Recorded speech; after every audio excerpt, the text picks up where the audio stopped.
स्वागत है दोस्तों आप सभी का आज की इस वीडियो में। आज हम देखेंगे क्लास 10th का हिंदी कोर्स ए का जो आपका नया सिलेबस आया है, टर्म वाइज न्यू सिलेबस, इसके बारे में हम बात करेंगे।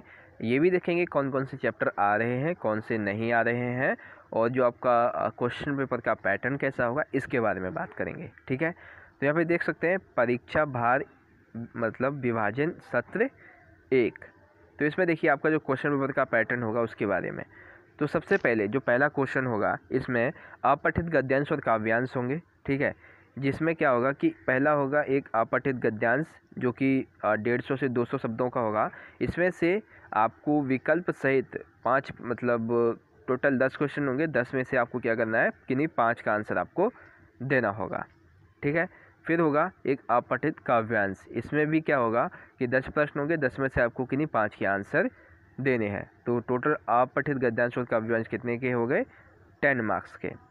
फिर दूसरा प्रश्न व्याकरण के आधार पर होंगे। इसमें क्या है कि रचना के आधार पर वाक्य के भेद होंगे 4 अंक के, वाच्य होंगे 4 अंक के, पद परिचय आएंगे 4 अंक के, और रस होंगे 4 अंक के। ठीक है, इसमें आपके ये सारे के सारे जो प्रश्न हैं वो बहुवैकल्पी प्रश्न होंगे। कैसे होंगे, बहुवैकल्पी प्रश्न। ठीक है, और हर एक प्रश्न में आपको एक एक ऑप्शन भी मिलेगा। यानी कि जैसे ये है रचना के आधार पर वाक्य के भेद, तो 4 प्रश्न मतलब 5 प्रश्न होंगे बहुवैकल्पिक, 5 में से किसी 4 का आंसर आपको देना होगा। ठीक है, फिर आगे देखिए यहाँ पे अगर हम आगे बात करें तो पाठ्य पुस्तक क्षितिज भाग 2, इसमें से देखिए सबसे पहले होगा गद्य खंड।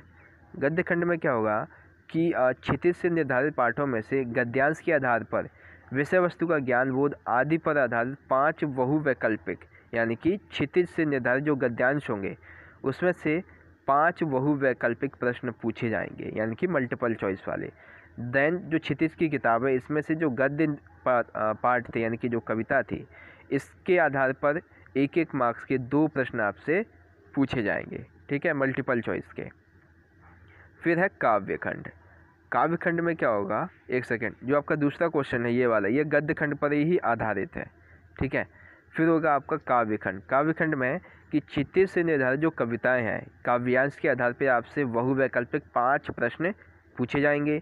दूसरा है क्षितिज से निर्धारित कविताओं के आधार पर विद्यार्थियों से एक एक मार्क्स के 2 बहुवैकल्पिक प्रश्न पूछे जाएंगे। फिर आगे आ जाता है कि आपका आंतरिक मूल्यांकन।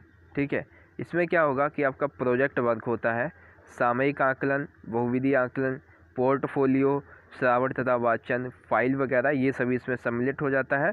तो ये आता है आपका 10 मार्क्स का, यानी कि टर्म 1 जो है वो टोटल क्वेश्चन मिला के और आपका आंतरिक मूल्यांकन मिला के कितना हो गया, 50 मार्क्स का। अब देखिए कौन कौन से चैप्टर आपको पढ़ने हैं। ठीक है, पाठ्य पुस्तक क्षितिज भाग 2 से। ठीक है, क्षितिज भाग 2 से आपको कौन सा पढ़ना है, सबसे पहले गद्य खंड, स्वयं प्रकाश इसका नेताजी का चश्मा आपको पढ़ना है, राम वृक्ष बेनीपुरी इनका बाल गोविंद भगत पढ़ना है। काव्य खंड की बात करें तो सूरदास का पद आपको पढ़ना है, तुलसीदास का राम लक्ष्मण और परशुराम संवाद ये आपको पढ़ना है। ठीक है, यानी कि टोटल ओवरऑल देखा जाए तो आपके 2 चैप्टर आ रहे हैं और 2 आपके काव्यांश आ रहे हैं। फिर आगे परीक्षा सत्र 2 यानी कि जो आपका टर्म 2 है, इसके बारे में अगर हम बात करें तो इसमें पाठ्य पुस्तक क्षितिज भाग 2 व पूरक पाठ्य पुस्तक कृतिका भाग 2, इसमें जो गद्य खंड है इसके आधार पे देखिए यहाँ पे 4 प्रश्न पूछे जाएंगे। ठीक है, काव्य खंड से कितने प्रश्न पूछे जाएंगे, एक सेकेंड, हाँ, गद्य खंड के आधार पे आपसे विषय वस्तु का ज्ञान बोध अभिव्यक्ति आदि पर आधारित 2-2 मार्क्स के आपसे 4 प्रश्न पूछे जाएंगे। ठीक है, फिर होगा दूसरा काव्य खंड। काव्य खंड पर आधारित भी आपसे 2-2 मार्क्स के 3 प्रश्न पूछे जाएंगे, इसमें आपका कोई विकल्प नहीं रहेगा। ठीक है, फिर पूरक पुस्तक जो आपकी कृतिका भाग 2 है, इसमें से आपके 2 प्रश्न पूछे जाएंगे 3-3 मार्क्स के, इसमें भी आपके पास कोई विकल्प नहीं होगा।